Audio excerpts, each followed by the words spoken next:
Transcription number 252. Start. In the matter of external aid, sir, we cannot be and we should not be unmindful of the fact that no country, however friendly, will be inclined to aid and help another unless it is satisfied that the people of that other country are putting forth their best effort to create more and more wealth by their own toil and labor for raising the standard of living of its people by the removal of poverty, ignorance, and want.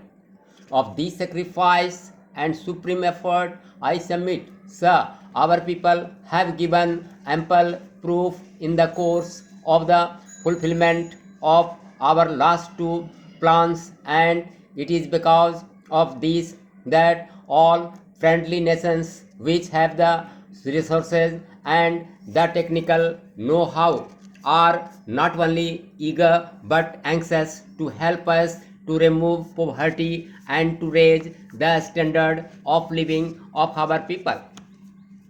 Therefore, sir, with a big plan of the order and dimension of our 10th five-year plan, the finance minister, I would venture to say, had no alternative but to ask the people to bear the further burden of taxation with a view to improving the ultimate lot of the common man of this country. We have, however, to see whether the particular taxes imposed have been well chosen and rightly distributed so as not to cause any very great hardship to any particular class of people or trade.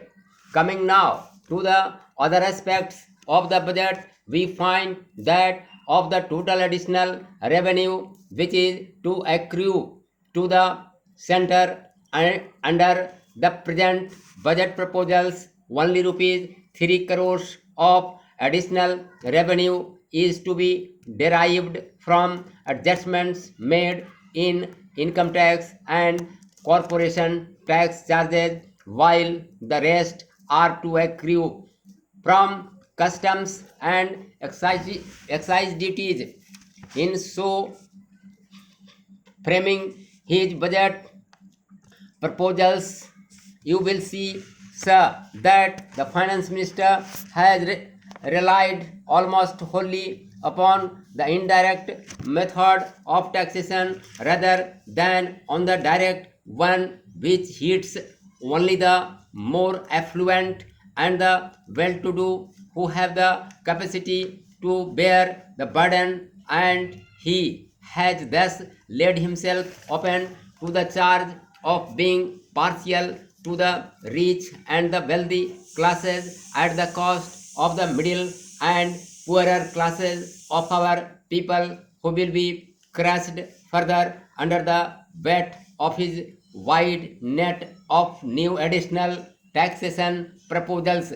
But, sir, such a charge will not be justified, sir, for raising the rate of surcharge, which is indeed a step in the right direction of bringing nearer the goal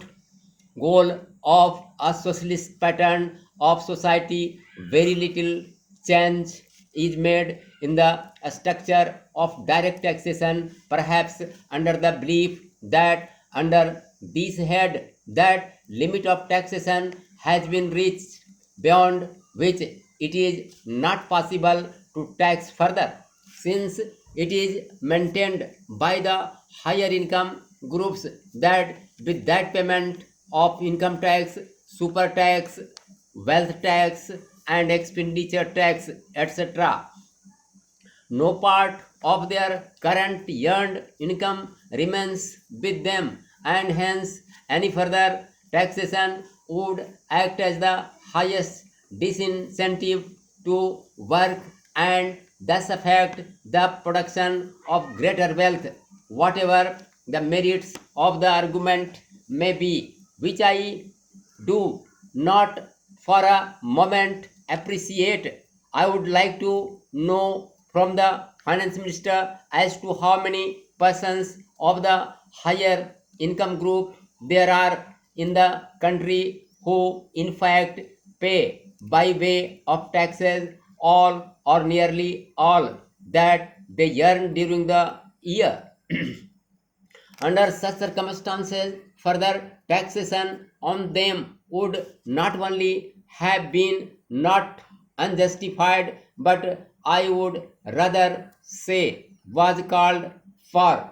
Such a step seems to me to have been all the more necessary because of the fact that it is this class of persons who have benefited most from the last two plans as compared to any other, and as such I note with regret that no drastic steps have been taken to mop up the ill-gotten gains of this class of persons.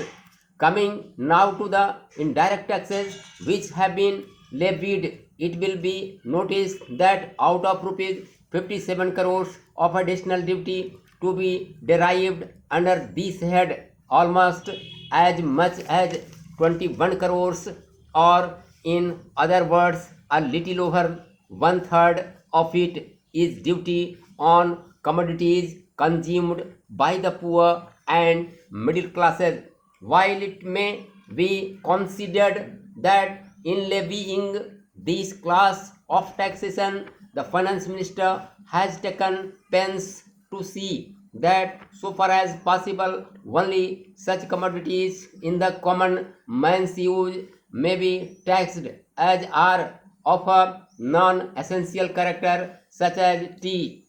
coffee, betel nut, tobacco, cigars, etc. But the duty which has been levied on vegetable oil, meal made cotton and woolen yarn, medium grey cloth, and higher grade kerosene oil cannot be considered to be of non-essential character. These particular duties are bound to hit the middle income and the lower income groups of people who, because of the prevailing high prices, find it difficult to make their two ends meet.